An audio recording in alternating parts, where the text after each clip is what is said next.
মনে পড়ে সেই ইকোনো বলপেন, কোকা কোলার ইয়ো ইয়ো, দারুণ স্বাদের মিমি চকোলেট, বিটিভির মিনা কার্টুন, ম্যাকগাইভার কিংবা নতুন কুড়ি। কি সোনালি একটা সময় আমরা পেছনে ফেলে এসেছি। 90 দশকে যাদের শৈশব ছিল তারা আজও পেছন ফিরে তাকিয়ে স্মৃতিকাতর হতে বাধ্য হবেন। স্মৃতি জুড়ে থাকা নাবিস্কো লজেন্স, গোলাপি প্যাকেটের গ্লুকোজ বিস্কুট, মিল্লাত ঘামাচি পাউডার, টাইগার বাম, ইকোনো কলম। 90-এর দশক জুড়ে রাজত্ব করেছে এরকম বেশ কিছু পণ্য। হলুদ মড়কে বানানো চুইংগাম, পাতার বারুদ ফোটানো টিনের পিস্তল, ক্যাসিও ঘড়ি, প্রজাপতি দেয়াশলাই, Jet detergent, Tibbet snow, Cosco glycerine soap, Alauddin sweetmeat আজও আমাদের স্মৃতিতে অমলিন। 80 ও 90 দুই দশক জুড়ে দাপটের রাজত্ব করেছে নাবিস্কো। লজেন্স বলতে নাবিস্কোই ছিল দোকানে দোকানে। 1 টাকায় 2টি লজেন্স পাওয়া যেত তখন। একটি লজেন্স 8 আনা। নাবিস্কোর গ্লুকোজ বিস্কুটও ছিল দারুণ জনপ্রিয় সেই সময়। তখন সবচেয়ে জনপ্রিয় কলম ছিল ইকোনো বলপেন। পরে এলো আরো আধুনিক, আরো জনপ্রিয় ইকোনো ডিএক্স। একচেটিয়া রাজত্ব ছিল এই কলমের। একটা স্লোগান খুবই জনপ্রিয় হয়েছিল, ইকোনো লেখে চমৎকার, এক কলমে মাইল পার। আরেকটি টিভি বিজ্ঞাপনে বলা হতো,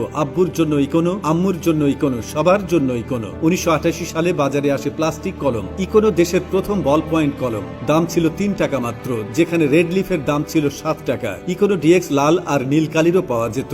এখনো ইকোনোর কলম বাজারে পাওয়া যায়, তবে সেই ইকোনো ডিএক্স আর নেই। ছোটবেলার খেলনা বলতে লাটিমের কথাই মনে আসে বেশি। হঠাৎ ইয়ো ইয়ো নিয়ে এলো কোকা কোলা। দেশ জুড়ে আলোড়ন। জোড়া লাগানো দুটি গোল, দুটি চাকতির মাঝে লম্বা সুতা বাঁধা থাকতো ইয়ো ইয়ো। তা দিয়েই কত কর্ষত। কোকা কোলা বা স্প্রাইট বোতলের ছিপি খোলার পর ভেতরের পিঠে পিঠে খেলনাটির ছবি আঁকা থাকলে ফ্রি মিলত ইয়ো ইয়ো। দেশ জুড়ে ইয়ো ইয়ো খেলার প্রতিযোগিতাও হয়েছিল তখন। 90-এর দশকে ঘরে ঘরে ডিশ সংযোগ ছিল না। বিটিভি অ্যান্টেনা ঘোরালে কখনো কখনো ভারতের দূরদর্শন চ্যানেল দেখা মিলত। সেই বিটিভিতে কি দারুণ দারুণ সব অনুষ্ঠান হতো। হুমায়ুন আহমেদের নাটক হলে রাস্তা ফাঁকা হয়ে যেত। বাকের ভাইয়ের ফাঁসি বাতিলের দাবিতে মিছিল পর্যন্ত হয়েছে। ছোটদের জন্য ছিল Meena Captain Planet, Ninja Turtles এর মতো কার্টুন। ড্রামা সিরিজ ম্যাকগাইভার কিংবা সিন্দাবাদ, ডাবিং করা আলিফ লাইলা, মুভি অব দ্য উইকে দেখানো হতো হলিউডের ক্লাসিক সব সিনেমা। ছোটদের প্রতিভা দেখানোর মঞ্চ ছিল নতুন কুড়ি। জাতীয় প্রতিযোগিতা ছিল নতুন কুড়ি। মুস্তাফা মনোয়ার এর নির্মাতা। কবি গোলাম মোস্তফার কিশোর কবিতা থেকে নামটি নেওয়া হয়েছিল।